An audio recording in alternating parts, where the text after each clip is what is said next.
নদীতে পুলসিরাত পার করে তাদেরকে পুলসিরাতের অপর প্রান্তে যখন নিয়ে যাব, তখন হাজার হাজার ফেরেশতারা এসে বেহেশতীদেরকে সেলুট দিয়ে নিয়ে যাবে জান্নাতের দুয়ারের দিকে।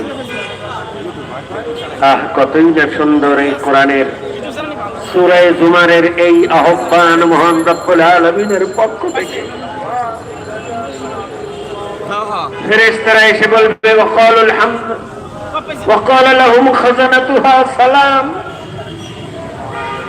আপনি দুনিয়াতে আল্লাহর ইবাদত করেছেন, নামাজ পড়েছেন, রোজা রেখেছেন, হজ করেছেন, যাকাত দিয়েছেন, গণতন্ত্র প্রতিষ্ঠার জন্য আপনি,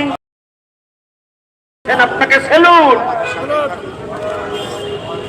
সালামুন আলাইকুম তিবাতুম। এই আয়াত নাযিল হওয়ার পরে মানুষ মানুষকে সালাম দিতে শিখলো বেহেশতের সালামের জবাবে। ফেরেশতারা বলতে থাকবে আপনাকে সালাম, আপনাকে স্যালুট, চলুন আপনি বেহেশতের মধ্যে। হাজার হাজার ফেরেশতারা